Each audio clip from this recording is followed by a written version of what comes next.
Vamos abrir as nossas Bíblias no livro do profeta Amós, capítulo 5, a partir do verso 1, diz assim o texto: Ouvi, portanto, essa palavra que vos trago como lamento a respeito da vossa situação, ó casa de Israel. Eis que a virgem de Israel caiu, nunca mais se erguerá.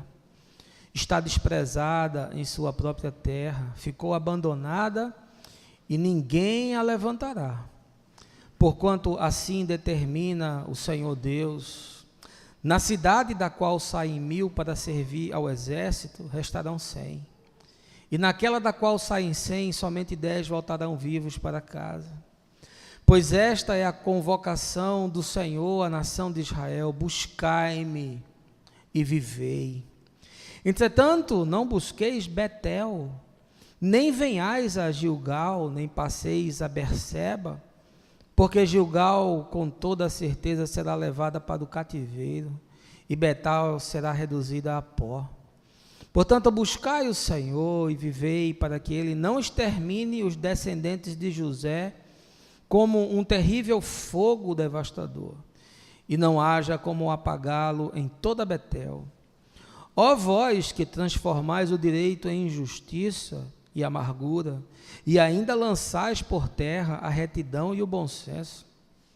Aquele que criou as Pleiades, Quimar, as 7 estrelas e Queici, Orion é o poderoso para fazer brotar das trevas o raiar do dia, e transformar o dia claro em noite escura, que chama as águas do mar e as espalha como deseja sobre a face da terra.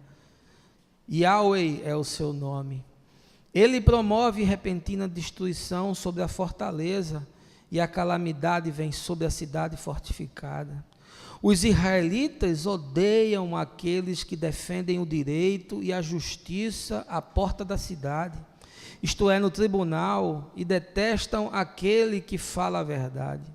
Sendo assim, considerando que esmagais o pobre necessitado, e exigis dele tributo de trigo, embora tenhais edificado casas de pedras lavradas, não habitareis nelas.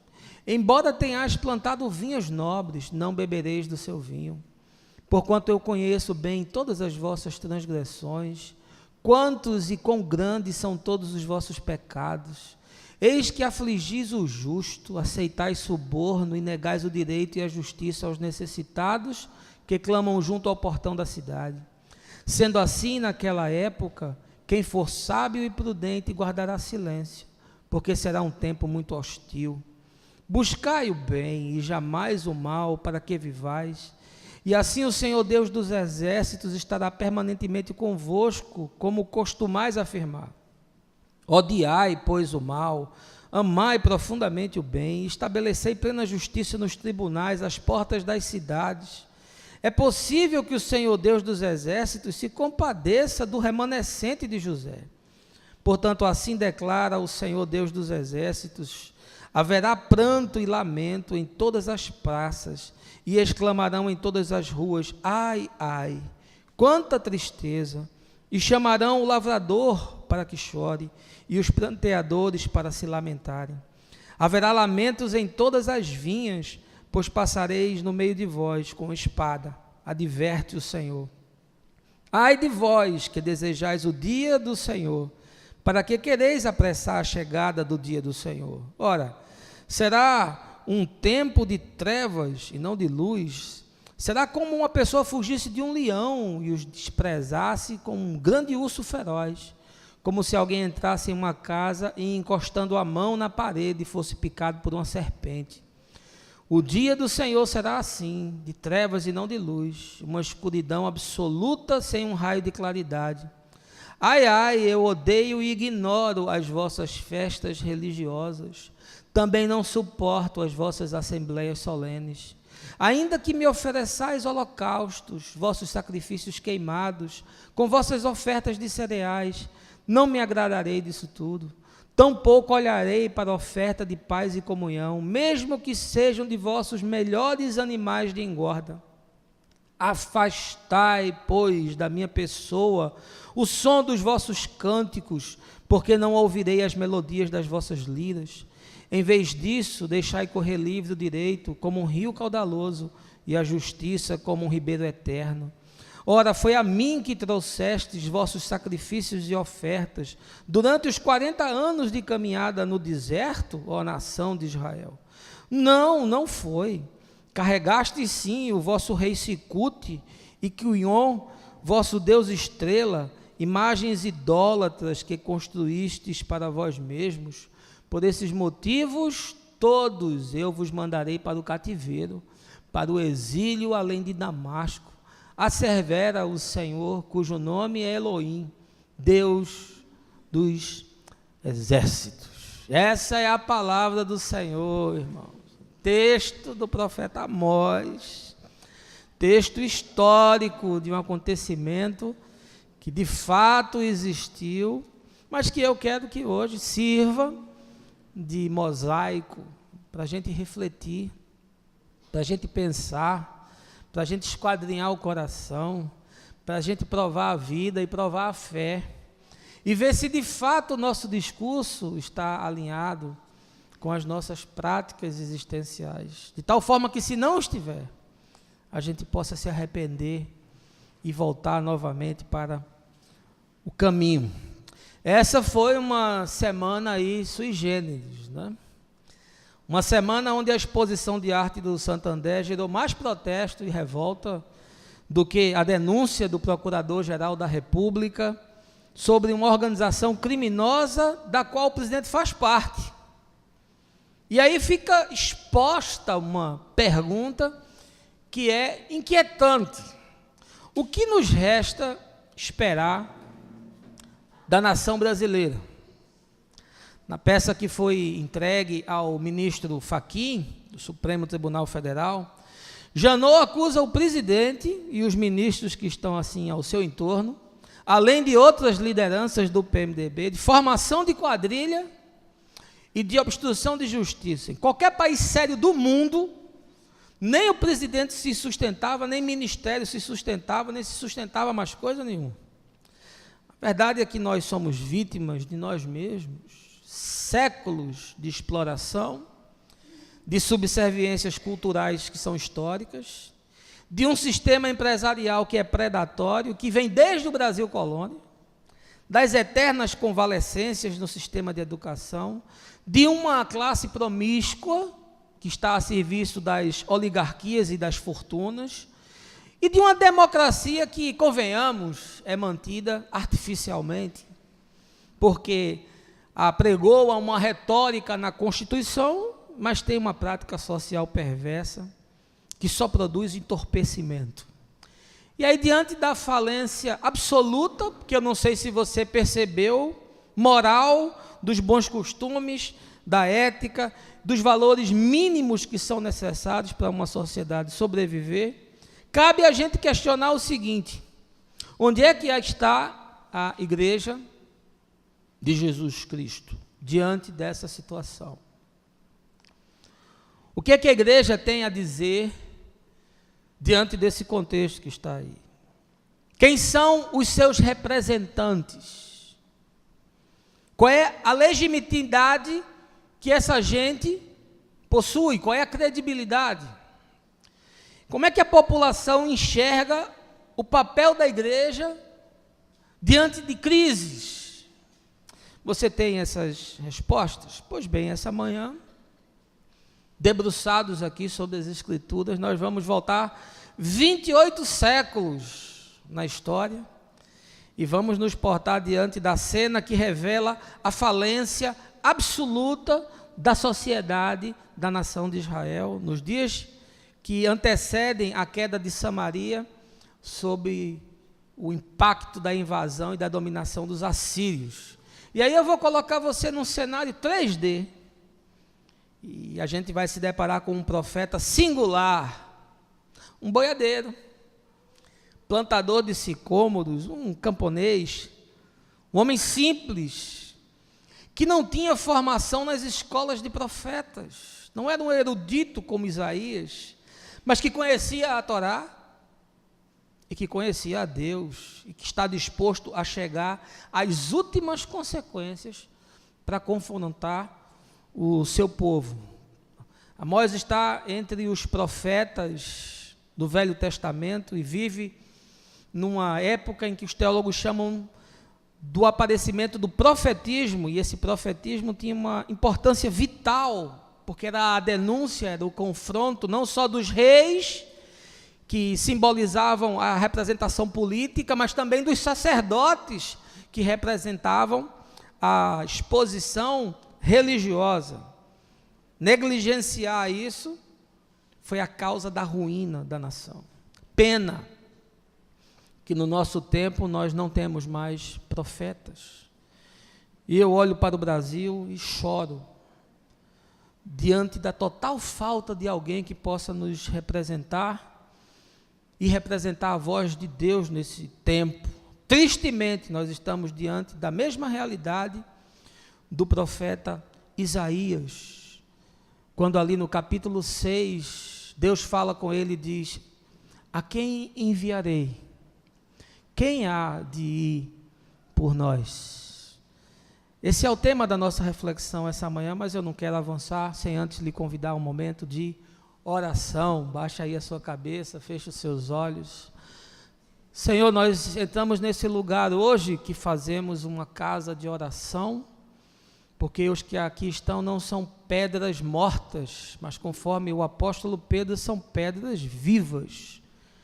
E estamos aqui para, antes de qualquer coisa, confessar o nosso pecado diante do Senhor, a nossa negligência, a nossa insensatez, a nossa insensibilidade, a nossa dormência com questões que estão aí prementes, e diante das quais nós nos eximimos, nos escondemos e nos afastamos, imaginando equivocadamente que esse não é o papel da tua igreja. Essa manhã, expostos à tua palavra, o meu desejo é que o teu Espírito mude esses conceitos, alargue o nosso entendimento, dilate o nosso coração e quebrante a dureza da nossa alma, de tal forma que, cônscios da tua vontade, possamos sair daqui comprometidos com a verdade e com a justiça, que são pressupostos do teu reino e do evangelho que Jesus nos ensinou. Dá-nos a tua paz e o prazer de te servir com alegria, no nome de Jesus. Amém. Livro do profeta Amós. Amós, natural da cidade de Tecoa, que é uma aldeiazinha que ficava ali 15, 20 quilômetros ao máximo ao sul de Jerusalém. Amós viveu no século 8º antes de Cristo, e ele profetizou durante o reinado do rei Uzias em Judá, que é o reino do sul, e também do reinado de Jeroboão, que era o rei de Israel, reino do norte, ali cerca de 760 antes de Cristo. A profecia de Amós, curiosamente, é dirigida mais à nação de Israel do que à nação de Judá, que era a sua terra. E isso a gente entende ao depois, porque a queda de Samaria acontece primeiro do que a queda de Jerusalém. E durante 40 anos, Amós esteve ali profetizando, e nesse tempo o cenário era um cenário extremamente favorável, não haviam muitas guerras, o Egito e a Babilônia estavam enfraquecidos, a Assíria estava em declínio, e aí é justamente nesse contexto onde as pessoas começam a prosperar, onde os negócios começam a dar certo, onde as rotas de comércio são restabelecidas, onde as parcerias se travam. Portanto, é um tempo onde as coisas estão funcionando. Não há nada que possa ser dito assim que está desfavorável, não é um tempo de calamidade, não é um tempo de crise, pelo contrário. E aí o curioso é que quando você vai estudar sobre a vida do profeta Amós, vê que a maior parte do seu ministério foi cumprida em Betel, Olha, quem é Betel? Betel é um centro religioso, é um santuário de culto, e é justamente nesse lugar que se corrompe, que Amós começa a pregar, começa a falar e começa a confrontar, como se fosse nos nossos dias o sujeito pregando para dentro da igreja, e não para fora da igreja. Aliás, eu acho que precisamos de profetas que falem para a igreja, antes de falar para fora da igreja. Contexto que nós temos aqui do rei Jeroboão II, é que o reino tinha atingido a sua prosperidade máxima. Mas associado com essa prosperidade, tinha vindo também uma ruína moral, social, ética e espiritual. Um crescimento absurdo da luxúria, do vício e da idolatria. O culto era uma coisa esplendorosa, era uma coisa suntuosa, era uma coisa imponente, mas esvaziado de qualquer significado e da prática de uma religião que tivesse qualquer consequência e desdobramento verdadeiro. Os ricos acumulavam cada vez mais as suas riquezas e viviam em mansões, viviam em palácios, viviam em alfavilles, viviam em condomínios luxuosos, não obstante isso criar um regime perverso de opressão e de injustiças sociais. As mulheres dos homens ricos os estimulavam a explorar cada vez mais os fracos, os incapazes, para que os seus luxos, os seus cartões de crédito, as suas roupas de grife, os seus chás das 5, a sua vida completamente esvaziada de significado, com muita opulência e pouca consciência, um exagero de futilidade fosse mantido. E a hipocrisia religiosa era algo sem precedentes. Até os sacerdotes roubavam o povo.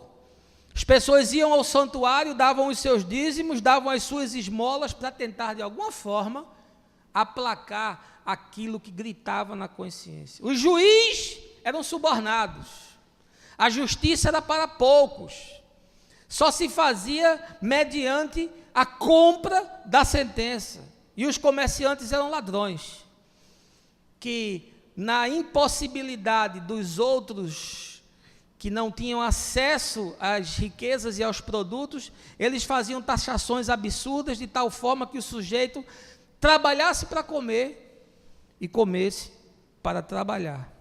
Ou seja, toda a pujança da nação, todo o potencial que possuía, se refletia numa metástase cancerígena que comia não só o coração, mas que comia toda a sustentação social para que aquele povo existisse como nação. Ora, você não precisa ser um especialista em economia, nem um comentarista político, para você voltar aí 20 anos na nossa história e ver que o cenário é muito parecido.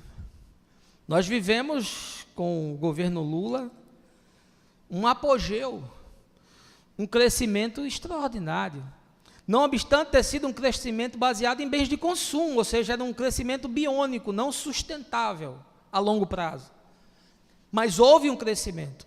Dizer que o governo do PT não realizou coisas importantes é algo que só cabe na mente de gente ideologizada, binária, de gente que não consegue, pela sua ideologia, fazer uma leitura da realidade dos fatos. Porque muito foi feito pelo social. Milhões de pessoas deixaram a pobreza, milhões de pessoas tiveram acesso ao crédito para estudar, milhões de pessoas tiveram acesso a crédito para habitação. Muito foi feito, mas também muito foi saqueado. Nós tivemos a construção de uma arquitetura para produzir uma supremacia política que tinha como objetivo dominar a América Latina inteira. E aí, da mesma forma como eu elogio, eu critico. Porque hoje nós percebemos que o que foi construído foi uma organização criminosa.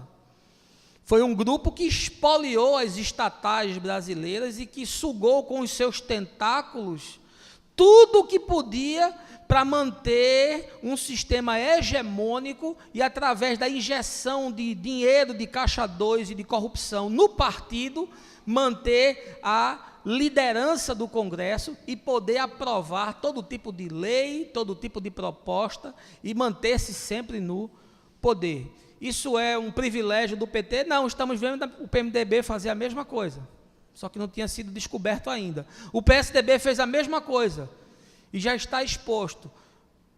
E aí eu lembro do apóstolo Paulo, carta aos Romanos: não há um justo, nenhum sequer.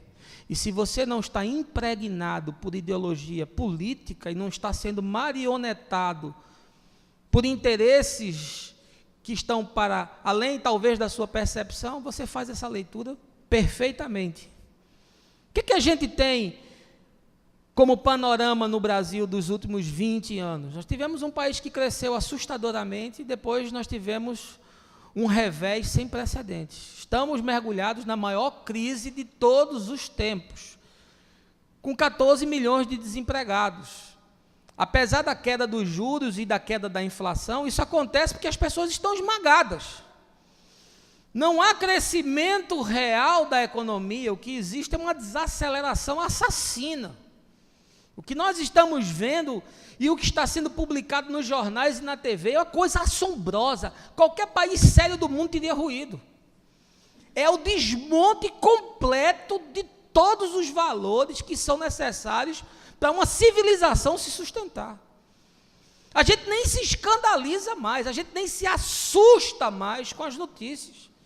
E você não tem em quem confiar, nem em legislativo, nem em executivo, nem em judiciário. A gente não sabe quem fala a verdade, a gente não sabe, não tem direita, não tem esquerda, nem tem centro. E o pior de tudo é que, diante dessa dramaticidade toda, a igreja está fazendo batalha espiritual, culto de expulsão de demônio, cura interior, estão trancados nas suas igrejolas, fazendo campanhas, enquanto a nação está apodrecendo diante dos nossos olhos, e não há uma voz, e não há uma igreja que se levante de forma séria e vá confrontar isso. Ontem eu li que a Convenção Batista está estimulando os seus clientes e as suas organizações a romper com o Banco Santander, tirar a conta por causa daquela exposição Queer Museu, que eu não vou nem entrar aqui em detalhes sobre isso. Agora, curioso que eles nunca manifestaram isso com os juros escorchantes que o banco cobra, com o capital especulativo do banco que serve para arrasar países de terceiro mundo. Nunca fizeram isso com as taxas abusivas e com os empreendimentos que eles realizam, inclusive tirando de mim e de você a possibilidade da gente ser atendido com dignidade dentro de um banco. Quem é bancário sabe o quanto os lucros dos bancos são enormes e o quanto o salário que eles pagam é desproporcional. Por que a convenção também não se manifestou antes para dizer: vocês, banqueiros, todos vocês são exploradores da população, vocês ganham dinheiro com a miséria e com a crise? Por que não fez isso antes? Mude para o Bradesco, meu irmão, troque 6 por meia dúzia, porque o Bradesco não vai ser burro ao ponto de fazer a exposição com o mesmo conteúdo para a hipocrisia da nossa sociedade religiosa cristã e se manifestar e rasgar as suas vestes na frente da exposição orquestrada por movimentos de ultradireita conservadores. Olha, a coisa é muito mais profunda do que você imagina. E aí, para você fazer uma leitura honesta, sincera, desprovida de preconceito, de ideologia, de TV que lhe manipula, de igreja que lhe manipula, você precisa sair desse cenário. Precisa olhar as coisas de fora, com isenção. O que é, é. O que não é, não é. Alguém me perguntou: o senhor é de direita ou de esquerda? Eu digo: eu sou do Evangelho. Eu não tenho ideologia. A minha ideologia não é uma filosofia, não é uma construção racional humana. A minha ideologia é uma pessoa E a relação que eu tenho com Ele é uma relação experiencial. Eu vejo em mim as transformações, não é uma coisa teórica. Porque as ideologias propõem um caminho, mas Jesus propõe o caminho. Você, onde se encontra em tudo isso? Como é que você assiste o que está acontecendo? Como é que você vê o que está se passando no Brasil? O que sua igreja tem feito? O que você, como representante do reino de Deus, que tem a mente de Cristo, que carrega os valores do Evangelho, o que você está fazendo? Você está preocupado lá com a exposição do Santander, escandalizado, com arte que é a manifestação do que existe na sociedade. Sabe por que está todo mundo escandalizado? Porque aquela exposição reflete o que nós somos. Aquilo ali é um retrato de quem nós somos. Só por isso. E, enquanto isso, Lula está sendo acusado mais uma vez e vai ser julgado, muito provavelmente vai ser condenado. Enquanto isso, o procurador da República está denunciando uma quadrilha que está assentada no Planalto. Enquanto isso, Gedel Vieira está preso na Papuda, com malas com 51 milhões guardados no apartamento. Imagina o que está acontecendo. Por favor, meu irmão, abra seus olhos. Será que você não está vendo o fenômeno acontecer? E a grande questão é, o que é que eu tenho a ver com isso? Porque esse platonismo foi infiltrado dentro da igreja, de tal forma que a gente viva preocupado só com as questões espirituais, e o mundo que se exploda.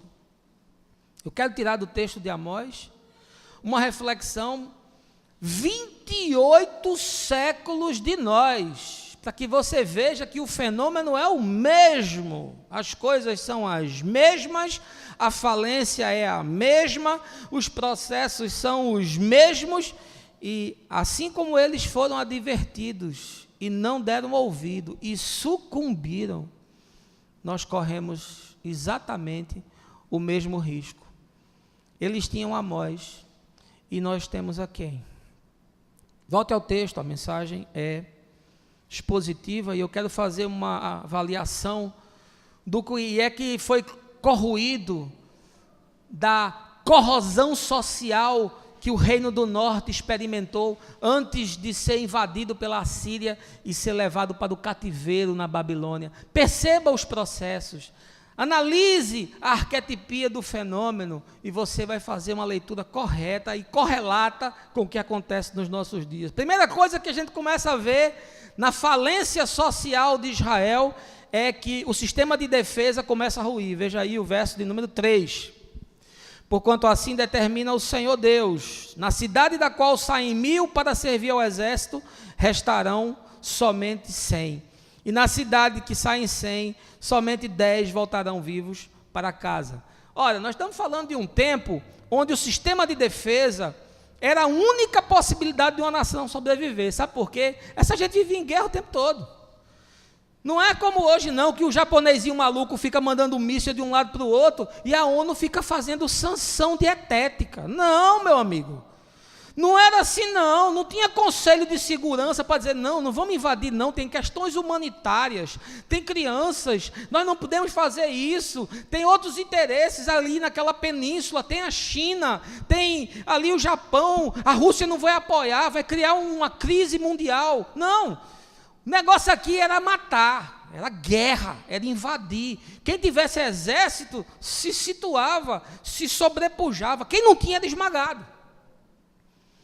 E Israel tinha o seu exército, mas a falência começa a acontecer no sistema de defesa. Diz, olha, a crise é tal que vocês vão começar a perder aquilo que vocês julgam que é a segurança de vocês.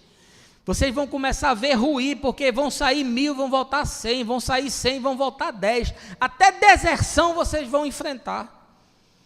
Vocês vão enfrentar uma calamidade naquilo que sustenta a posição geográfica de vocês. Ora, o que nós vemos hoje no nosso sistema de defesa? Recentemente saiu uma nota de que o exército tem munição para resistir 4 horas de ataque. Se um país nos atacar, a guerra dura 4 horas. Na 5ª, eles vencem. Você sabia disso, não? Você sabia que as verbas que são destinadas a sistemas de segurança, ao exército, são verbas cada vez mais escassas, que não nos protegem nem de nós mesmos? Por que o Rio de Janeiro precisa do exército lá? Porque o aparato de segurança do Estado não é mais capaz de conter a violência. Nós temos corrupção em todas as polícias. E olha que eu tenho um respeito por policial, o cara que sai de casa para trocar bala com bandido, com 38 na mão e o cara com um fuzil AR-15 do outro. Mas a corrupção é sem precedentes, porque o salário que se paga para um cara desse é irrisório. Eu não saía para trocar tiro com bandido que você me desse 100 mil reais. O cara sai por 3 mil, por 1.800. Nós temos uma deteriorização completa do sistema de defesa policial. E o pior é que o sistema prisional, carcerário, é uma indústria de formação de bichos.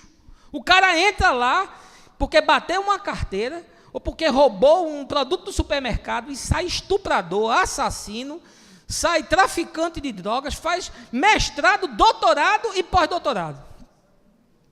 Esse é o nosso sistema de defesa, corroído, carcomido.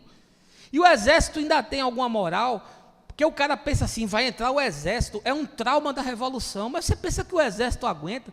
No dia que esses traficantes descobrirem que o exército não aguenta pancada, acabou-se, meu amigo. O que nós temos hoje nas favelas são câmaras de pressão, são bombas que estão prestes a explodir. Quando essa gente descer, acabou-se o Estado. Será que vocês não conseguem fazer essa leitura de que nós estamos à beira de uma convulsão social? E que o sistema de defesa é totalmente incapaz de produzir algum tipo de proteção para o cidadão? Você não tem medo de sair de casa hoje, não? Vocês viram 4 mil assassinatos em Pernambuco até essa semana? 4 mil assassinatos só no nosso estado. A gente tem medo de parar no sinal, a gente tem medo de ir no shopping center, a gente tem medo de ir no cinema, a gente tem medo de ir num parque, porque a gente não tem nenhuma segurança, porque o aparelho de defesa está totalmente destruído, e esse é um sinal de que a sociedade está fora de controle. Não existe mais nem temor da polícia, não existe mais nenhum temor do sujeito ir para a cadeia. Aliás, o cara vai para a cadeia e o Estado paga um salário. O sujeito não produz nada, fica ali aprendendo só molecagem, safadeza e violência, e ainda recebe para ficar preso. Você tem ideia do dano que isso causa? De um sistema que não recupera ninguém, só piora. Da quantidade de gente que tem dentro de presídio, e quando essa gente sai 100 vezes pior do que entrou. Israel começou a experimentar uma falência do seu sistema de defesa. As circunstâncias eram um pouco diferentes, mas o fenômeno é o mesmo. Veja aí, a segunda coisa é a falência do sistema religioso. Veja aí o verso 5. Entretanto, não busqueis Betel, nem venhais a Gilgal, nem passeis a Berseba, porque Gilgal, com toda certeza, será levada para o cativeiro, e Betel será reduzida a pó. Você sabe quem são esses lugares do que o profeta fala? São centros religiosos, são santuários, são lugares onde existiam as escolas dos profetas. Isso aqui é a Aparecida do Norte, isso aqui é o Vaticano, isso aqui é a Catedral de Westminster. Isso aqui são centros de culto e de adoração. E aí o profeta diz, olha, a religião que vocês praticam é tão perversa, é tão falida, é tão desonesta, é tão agressiva a Deus e é tão fraudulenta que não adianta nem vocês procurarem esses lugares. Fujam disso, porque tudo isso vai ruir. Olha, não precisa ser um especialista em religião, nem precisa ser um filósofo da religião, nem precisa ser um especialista, um biblicista, para você ver a situação da igreja no Brasil. Eu não quero nem falar da igreja no mundo. Eu quero falar da igreja no Brasil. Os representantes da igreja no Congresso são os mais mal afamados. São os que trabalham com todo tipo de fisiologismo. São aqueles que trazem os projetos às custas de muita propina e de muito dinheiro, e são projetos de interesse das suas denominações, não do povo, das suas igrejolas. Agora você imagina essa gente no poder, ia ressuscitar o doicode, ia fazer a exumação do SNI. Muitos aqui não viveram a época da repressão, não sabem nem do que eu estou falando. Mas se você botar essa gente no poder, a Inquisição vai voltar do mesmo jeito que foi nos dias sombrios e escuros da nação. Porque a ditadura religiosa é tão perversa e destrutiva quanto a ditadura militar. Aliás, toda ditadura tem essa característica de querer esmagar e ditar a sua forma e o seu modelo. E aí o profeta diz, olha, os centros religiosos, as escolas dos profetas, os lugares de fomento da consciência, os lugares onde deveria se pregar o arrependimento, a graça, a justiça, o quebrantamento, a boa vontade, os bons valores, estão corrompidos. Não busquem esses lugares. Olhe para a igreja, o que você vê? Você vê escândalo, você vê gente extorquindo, você vê igrejas se tornando verdadeiros conglomerados empresariais, você vê o dízimo fazendo com que pastores se tornem membros da lista da Forbes dos bilionários. Você vê doutrinas perversas sendo usadas para manipular as pessoas que estão na miséria. E o cara no meio da crise, o cara no meio da doença, o cara no meio do desespero, ele se apega a qualquer coisa, seja Deus ou seja o demônio. Está aí diante dos nossos olhos uma igreja anabolizada, enfiando movimento para entreter as pessoas, e não há conversão, não há mudança de consciência, não há arrependimento. 40 milhões de evangélicos e as práticas do Brasil não mudam, a corrupção continua a mesma. Os próprios evangélicos são os mais corrompidos que existem, e são hipócritas porque denunciam o pecado do outro e não enxergam o seu próprio. Você percebe isso? Ou será que eu estou delirando? Será que eu estou doido? Eu estou vendo uma coisa que não existe, eu sou pessimista? Porque Amós nos seus dias foi chamado das mesmas coisas. Mas ele não abriu mão de falar aquilo que Deus estava lhe mostrando. Havia uma falência total do sistema religioso. E aí seguimos.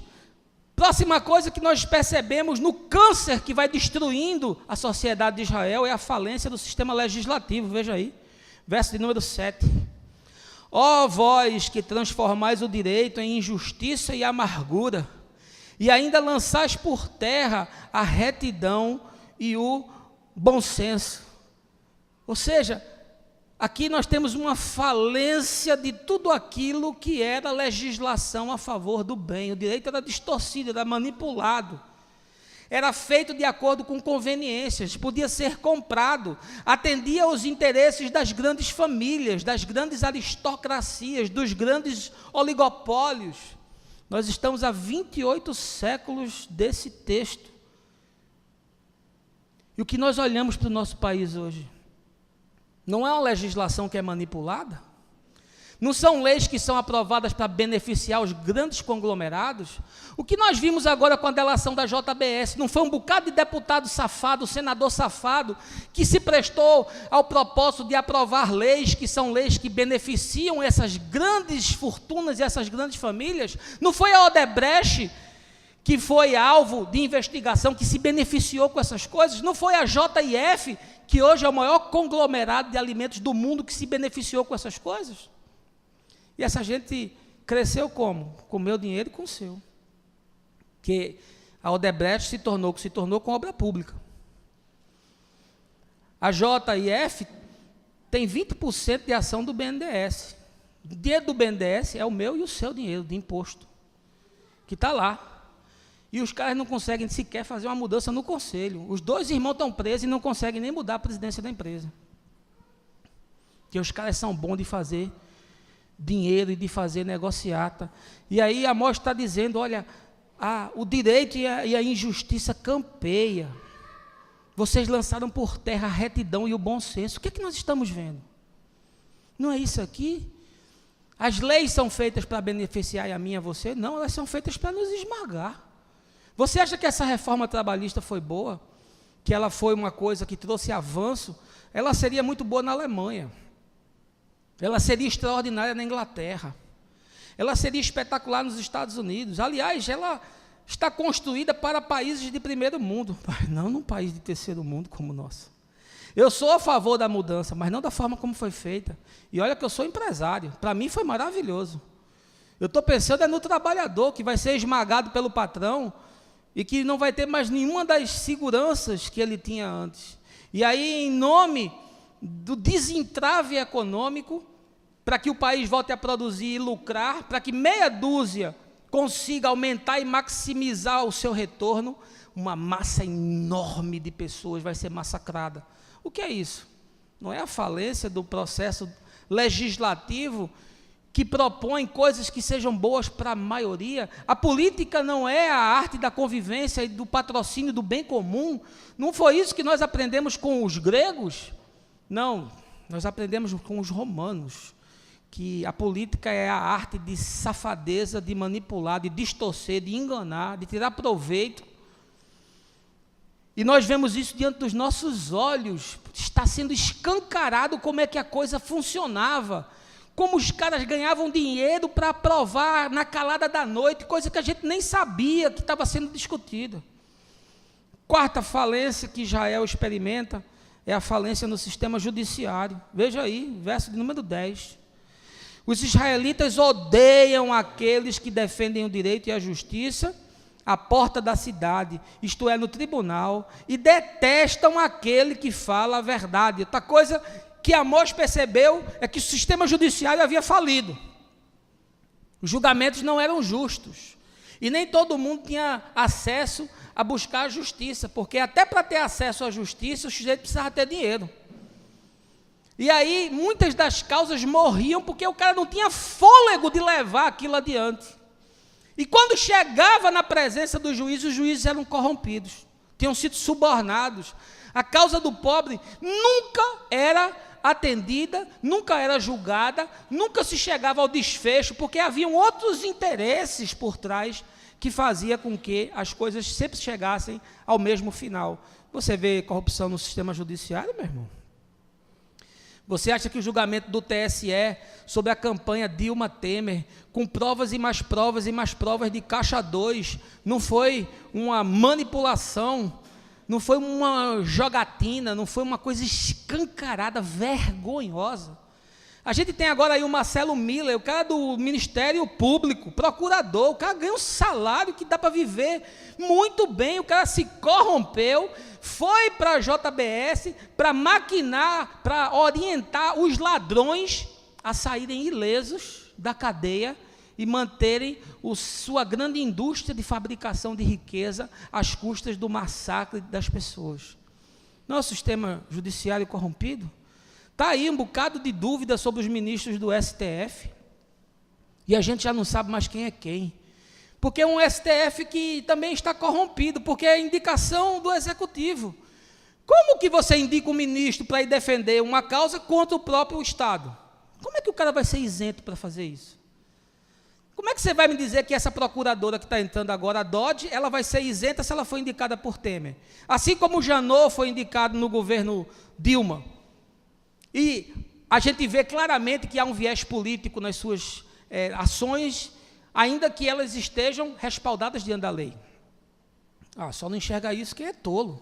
E o juiz Lalau, na construção desses lugares de julgamento, né, dessas câmaras, desses centros de justiça, onde as construções são nababescas. Você vê os prédios dos ministérios da justiça, são prédios nababescos, eles não são compatíveis com a realidade da nação. Quanto você acha que gastou para construir um negócio daquele? Você acha que ninguém comeu daquilo ali? Você acha que ninguém se beneficiou daquilo? Nos dias de Amós, o sistema judiciário havia falido. E o que a gente mais vê não é juiz sendo comprado para dar sentença. Não é juiz julgando conforme os interesses de grupos. A gente não pode mais confiar sequer na justiça, porque eu e você, que somos cidadãos comuns, não temos nem acesso. O cara bota uma causa na justiça, morre e ela não é julgada. Morre e o sujeito não recebe. Meu pai botou uma causa na justiça contra uma grande empresa de saúde, morreu e não recebeu. Quando recebeu, já estava morto, era o espólio. Eu olhei o valor, era tão vexatório que eu disse, deixa para lá. Eu não vou travar o inventário por conta de uma coisa ridícula dessa aqui, não. Que a gente não tem acesso à justiça. Você percebe? Você consegue ver o que está acontecendo? Veja aí mais uma coisa que faliu em Israel. O verso de número 11, a falência do sistema empresarial. Sendo assim, considerando que esmagais o pobre necessitado, e exigis dele tributo de trigo, embora tenhais edificado casas de pedras lavradas, não habitareis nelas, e embora tenhais plantado vinhas nobres, não bebereis do seu vinho. Esse é um profeta muito macho, né? O cara está chegando aqui para os empreendedores, o cara está chegando aqui para os grandes empresários, os caras estão falando aqui para as grandes oligarquias, os caras estão falando aqui para as famílias poderosas, e dizendo, olha, vocês ficaram ricos explorando os outros. Vocês cresceram esmagando as pessoas. Vocês se tornaram grandes, tirando daquele que não tem nem para comer. Mas, ainda que a nossa justiça esteja corrompida, a justiça de Deus continua atuante. Você vê falência no nosso sistema empresarial? Você vê como é que os negócios são feitos no Brasil? Você já fez negócio com o governo? Não. Se você fez, você sabe como funciona. Você sabe o nível de corrupção. Aliás, não é possível, que nós estamos aí há pelo menos 10 anos vendo as entranhas de como funciona a licitação no Brasil. Como a coisa é corrompida, como a coisa é direcionada, como a coisa é fraudulenta. E aí você vê os empresários caixa 2, você vê os empresários emitindo meia nota, você vê empresários sonegando imposto, você vê empresários sem pagar INSS de funcionário, a empresa quebra, fecha, o cara fica na mão, nem a indenização recebe, e o escroto do patrão diz, vá para a justiça. O cara passa 5 anos para receber, enquanto o sujeito abre outra empresa, bota um laranja e continua funcionando. Esse é o modus operandi dos negócios no Brasil. Isso aqui é o paraíso das moscas.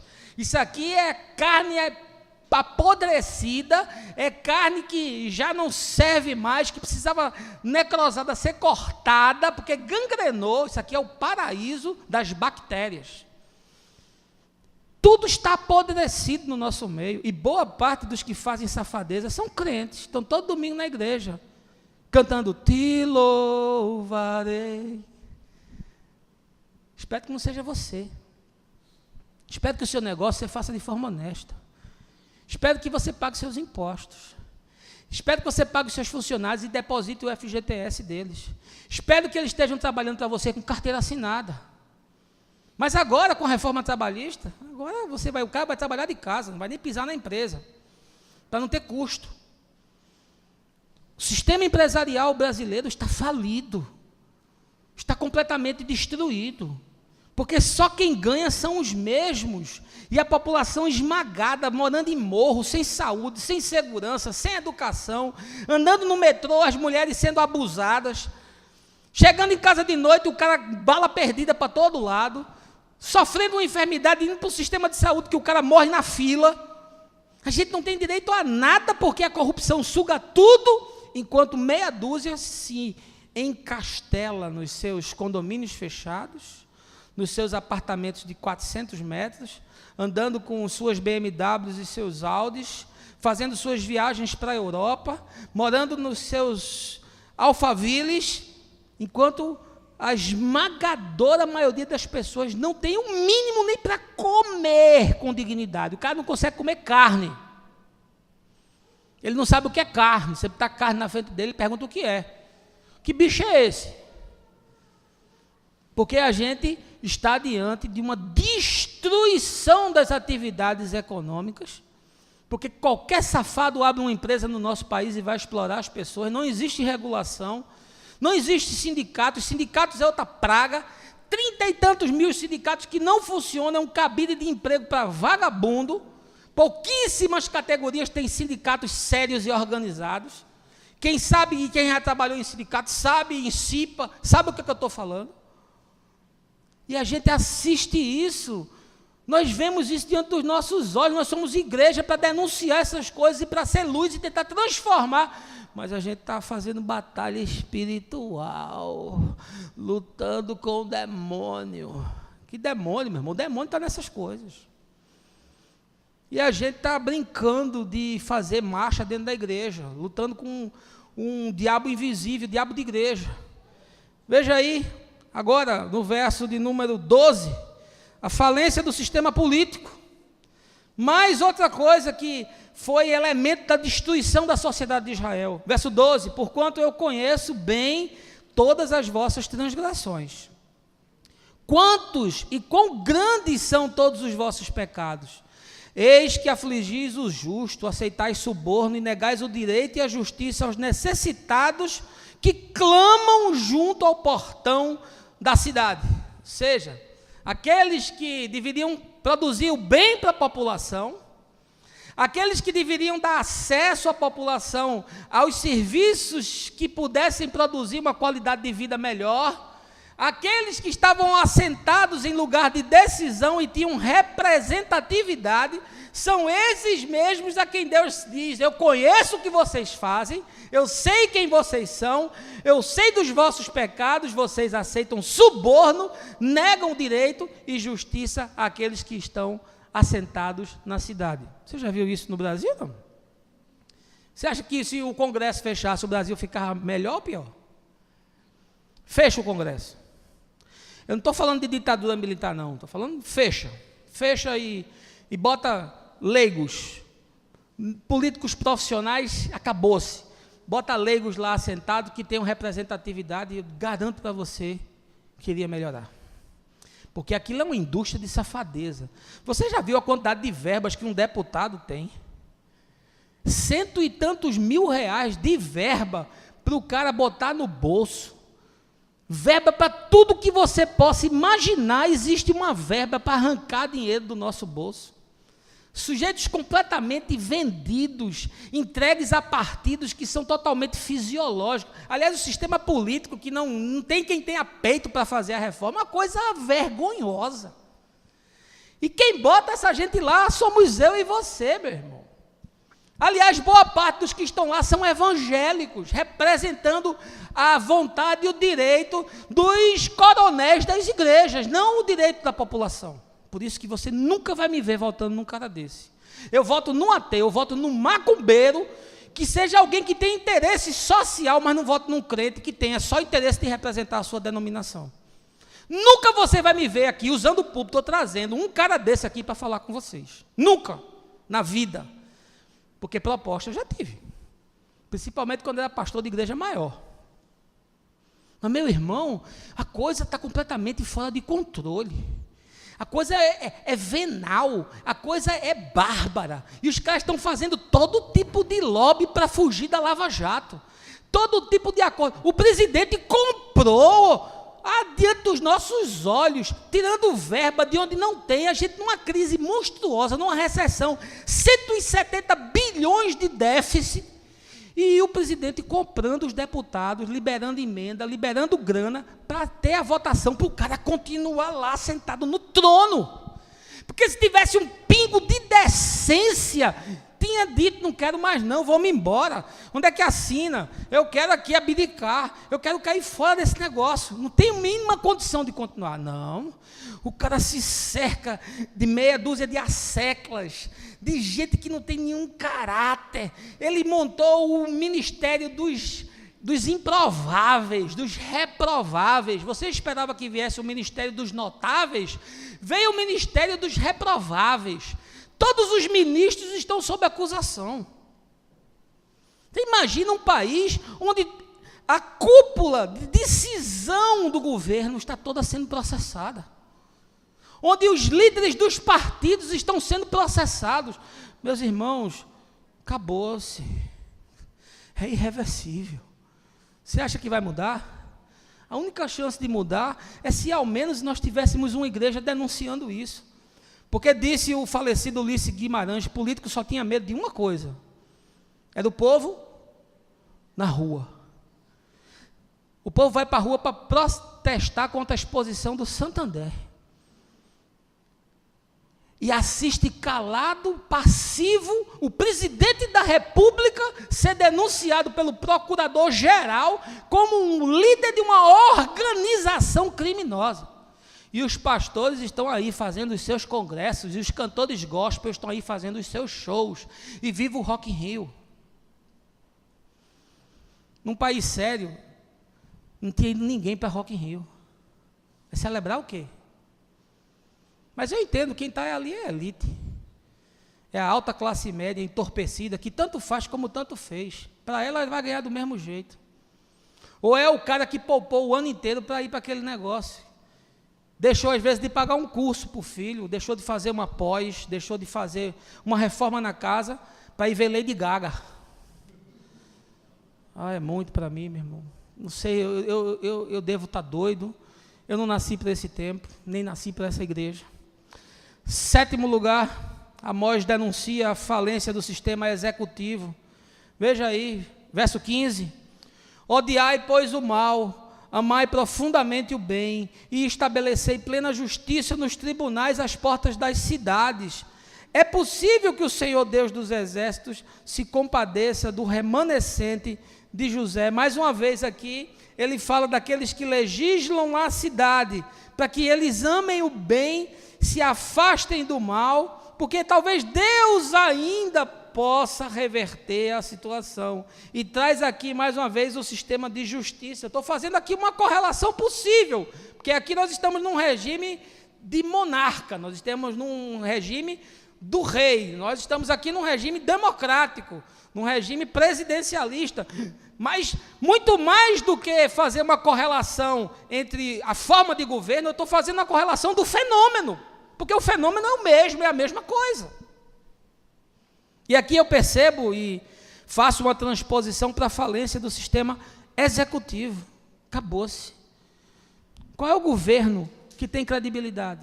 Nem o federal tem credibilidade, nem o estadual tem credibilidade, nem o municipal tem credibilidade. Quem é? Qual é o partido que tem credibilidade? Qual é o administrador público que tem credibilidade? Quem é o bom para você? Quem é o bom? É o do PT? É o do PSDB? É o do PMDB? Quem é o bom? Não tem. Acabou-se. E pior ainda, entra um empresário para fazer gestão em São Paulo, que é o Dória, e começa a fazer uma revolução. Porque é um cara que não bebeu daquela água, daquele esgoto. E é um sujeito, é um administrador profissional. Eu me lembro de uma declaração dele assim, que ele assumiu, ele disse: eu não sou um político, eu sou um gestor. Óbvio que ele entrando ali, ele rapidamente vira um político. Aliás, é difícil imaginar que alguém entre na política sem ser um político. Ele não é um político profissional, mas ele é um político nas suas convicções, nos seus desejos e nas suas aspirações. Mas o que eu estou falando é choque de gestão. A gente sequer tem gente capaz de fazer gestão da coisa pública. Acabaram com as nossas estatais, destruíram o sistema Eletrobras, destruíram. A Petrobras sobrevive porque há 10 anos atrás era a 8ª empresa do mundo. Por isso que ainda está de pé.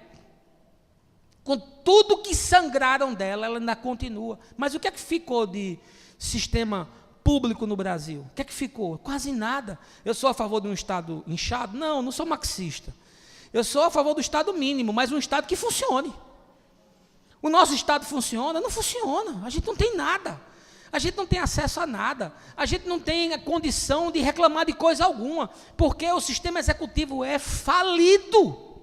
Existe só para se alimentar a si mesmo.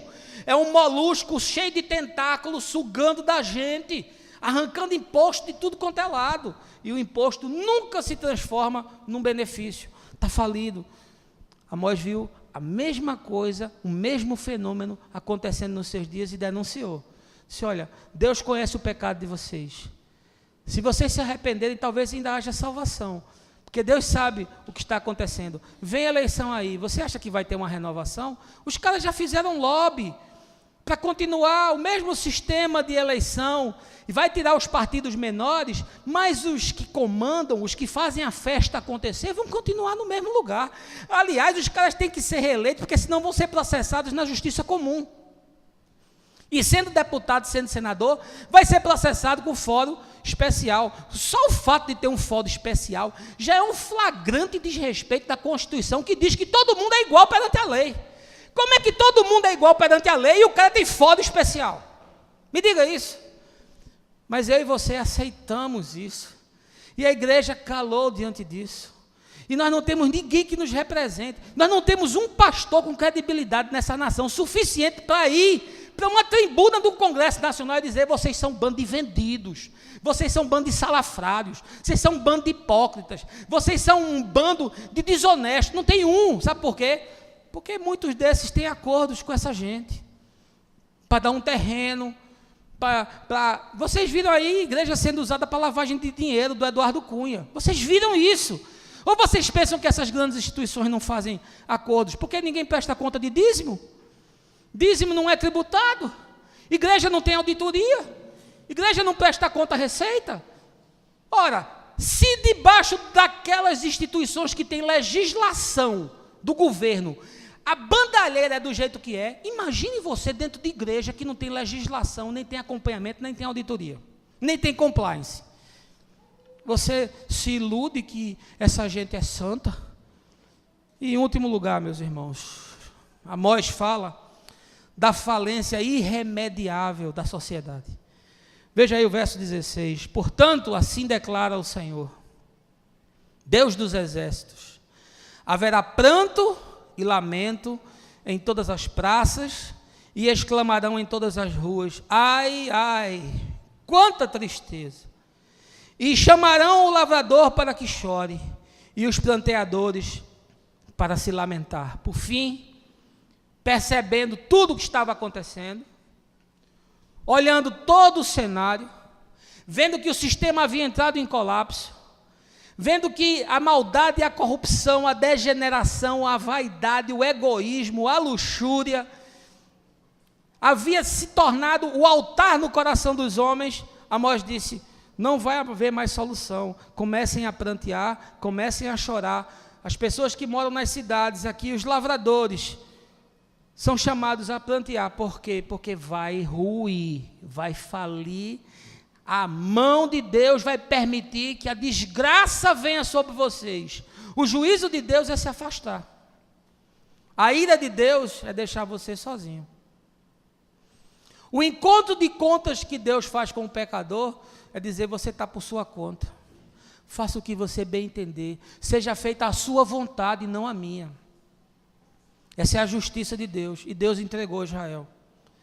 Deus se afastou, Deus se retirou, Deus cruzou os braços, e Amós continuou profetizando, e ninguém ouviu, e ninguém se quebrantou, e ninguém pôde ter a consciência e fazer a leitura do que estava acontecendo. Não teve um que se levantasse e disse: meus irmãos, vamos buscar a Deus. Não existia entre eles um Neemias, com o desejo de confessar o pecado da nação, com o desejo de contristar e de chamar e de influenciar as pessoas a um conserto. Não havia um. Sabe por quê? Porque eles gostavam dos grandes pregadores, dos grandes encontros, dos shows gospel, da marcha para Jesus. O negócio deles era participar de santuários lotados. Eles não queriam ouvir o profeta que ficava na porta gritando feito um doido, dizendo: isso é um maluco, isso é um fanático, isso é um lunático, esse cara só fala isso, ele só tem esse discurso, ele só tem essa conversa. Você vai pegar a vida do profeta Jeremias, é a mesma coisa, ele está denunciando, está falando, está gritando, todo mundo está dizendo: isso é um maluco, isso é um doido. Quem quer ouvir esse discurso? Eu estava falando com o Antônio há pouco aqui, a gente estava conversando, disse: Antônio, quem quer pregar? Quem quer pregar essa mensagem? Pega as igrejas de hoje no domingo, veja o que eles estão pregando. Veja se não é perseverança, como alcançar a vitória, como ser bem-sucedido, o Deus que perdoa, o Deus de amor. Deus é tudo isso é verdade, mas tudo isso não é premente. Porque enquanto nós estamos enclausurados nos nossos templos, o país está ruindo, e nós não temos ninguém que tenha consciência para confrontar nada disso, e para alertar, e para orientar, e para chamar as pessoas a uma santa revolução, uma santa indignação. Nós não temos ninguém. Por isso que Deus, olhando para Isaías, ali no começo do seu ministério, capítulo 6, quando o rei Uzias morre, Deus diz: a quem enviarei? Quem há de ir por nós? Eu acho que Deus hoje olha para o Brasil e diz: a quem enviarei? Quem há de ir por nós? Quem tem coragem de confrontar essa gente? Quem tem peito para se levantar e gritar contra essa gente? Quem tem estômago para trazer para a igreja uma palavra que a igreja não quer ouvir? Quem tem? Quem é que tem? Quem será que tem? Quem é que não tem rabo preso? Quem não tem conchavo? Quem tem autonomia e independência para meter a boca no trombone, pegar o texto da Escritura, ressignificar com 28 séculos de distância e tornar palatável e tornar factível para os nossos dias? Quem? Quem? Os errantes, os marginais, os lunáticos, os desprezíveis, os que não são ouvidos nem são escutados, os que foram enxotados, os que são chamados de idiotados, são esses. São essas vozes anônimas que você pensa que só eu estou pregando isso? Não. Tem muita gente falando isso. O problema é que a igreja não quer ouvir, nem quer aceitar. Eu queria concluir lhe trazendo a palavra da Escritura no livro de 2 Crônicas, capítulo 7. E se o meu povo, que se chama pelo meu nome, se humilhar e orar, e buscar a minha face, e se converter dos seus maus caminhos, então eu ouvirei dos céus e perdoarei os seus pecados, e sararei a sua terra. Olha, meu irmão, eu lhe confesso a minha tristeza, eu lhe confesso a minha impotência, eu lhe confesso que eu estou cansado de falar as mesmas coisas. Eu lhe confesso que meu desejo era pregar o que vocês querem ouvir, e o que todos querem ouvir.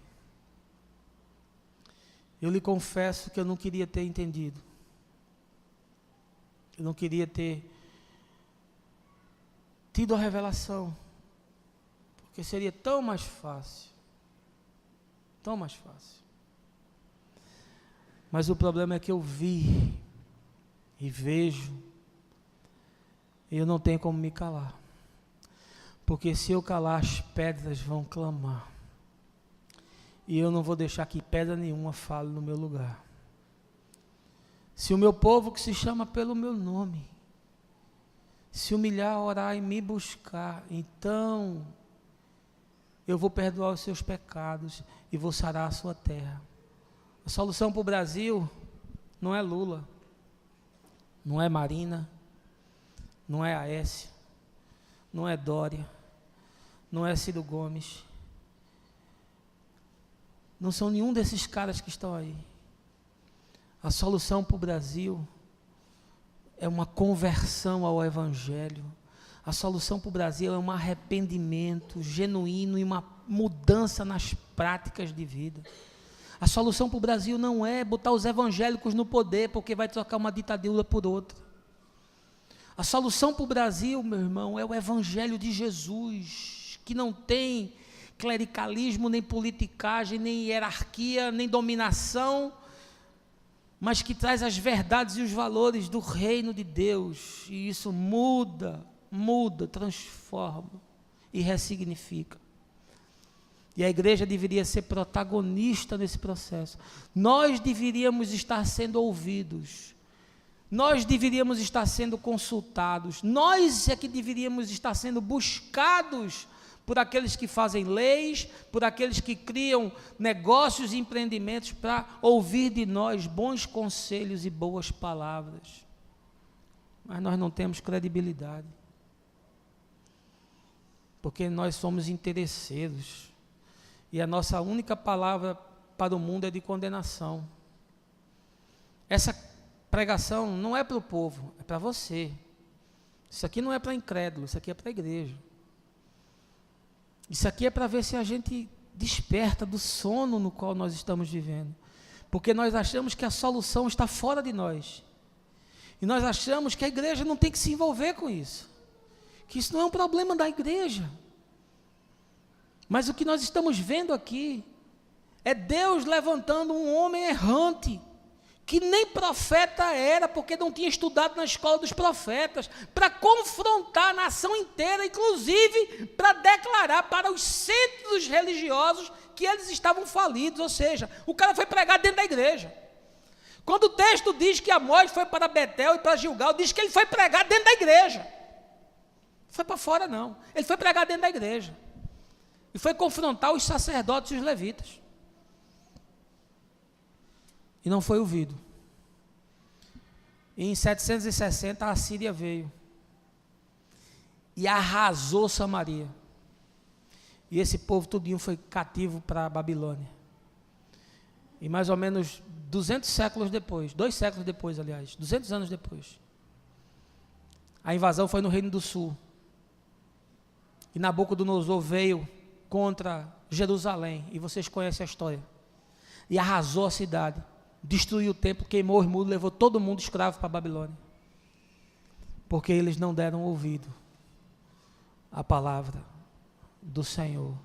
Profetas e mais profetas que se levantaram para advertir, e eles não ouviram, e eles não deram atenção. Meu desejo essa manhã é que essa dura palavra, mexa com você, abra a sua cabeça para você ver o que está acontecendo, para que você não seja iludido, você não seja enganado, você não seja entorpecido, nem você seja ideologizado, que é você assumir um lado, você achar que um lado tem razão ou que um outro lado tem razão. E eu vou lhe dizer, não é ideologia que salva o Brasil. O que salva o Brasil é o Evangelho. Porque a quantidade de gente que diz acreditar em Deus, aliás, nós somos o maior país católico do mundo, cristão do mundo.